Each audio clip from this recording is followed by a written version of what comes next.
Неважно, черная кошка или белая кошка, если она может ловить мышей, это хорошая кошка. 1949 год. Коммунисты побеждают войска Чан Кайши, вытесняя их с материкового Китая. Но им достается разоренная страна после оккупации Японии и долгой гражданской войны. Разрушенные города, уничтоженная экономика, бедность, безработица. Именно так выглядела Китайская Народная Республика в середине прошлого века. На сегодня Китай уже более 10 лет находится на второй строчке по объему экономики, а ВВП страны достиг 18 триллионов долларов. Сейчас китайцы одни из самых главных инвесторов в мире. Они вложились почти в каждую страну Африки и Азии. В этом видео я расскажу, как Китай смог пройти путь от бедной аграрной страны до мировой сверхдержавы, а точнее, кто именно с помощью реформ заложил основу для китайского экономического чуда и вывел страну на новый уровень.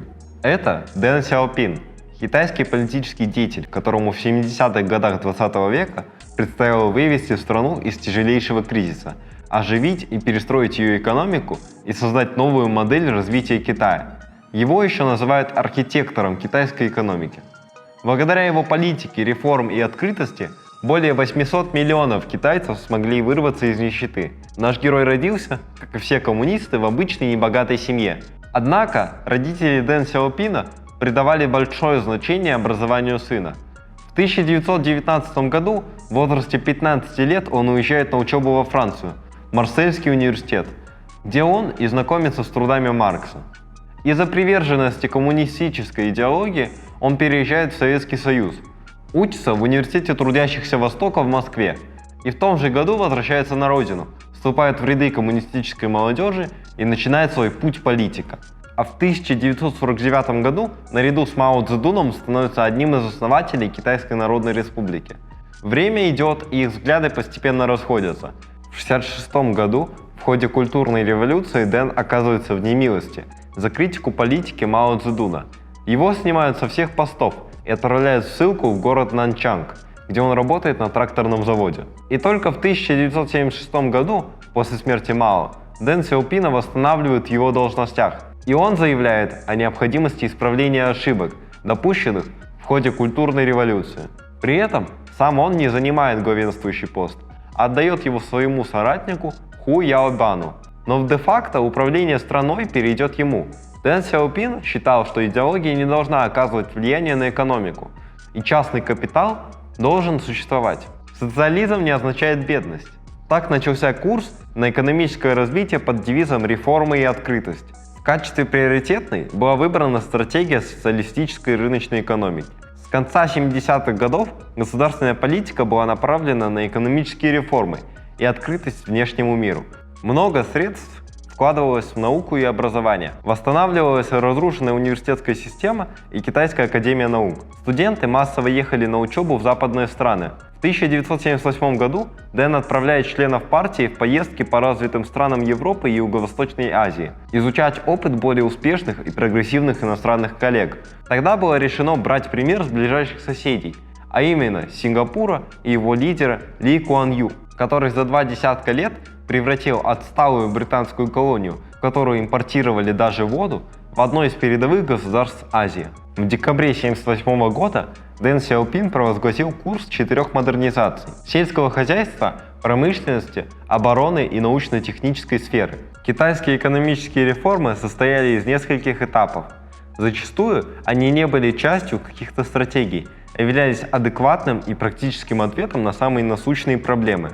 Интересно, что многие реформы были разработаны и реализованы провинциальными руководителями, иногда без согласия центрального правительства. Если реформы удавались, то они применялись на более обширных территориях, перерастая в реформы общегосударственного масштаба. На втором этапе реформы с 1984 по 1992 год происходил переход от плановой системы к рыночной экономике. В стране началась постепенная ликвидация колхозов. 70% коллективизированных земель к 1981 году уже вернулись в частную собственность. Частный бизнес стремительно развивался. На городских улицах появлялось все больше торговцев, открывались новые рестораны и гостиницы, возникали предприятия сферы услуг.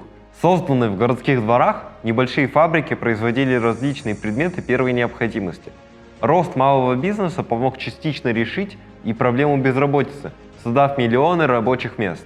Однако для более масштабных изменений собственных сил Китаю было недостаточно. Стране требовались иностранные инвестиции. И в 1978 году Китай открылся для всего мира.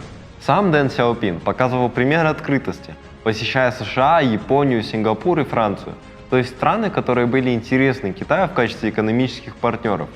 Сяопин понимал, что инвестиции не придут туда, чего боятся или не знают. Китай должен был сначала открыться миру.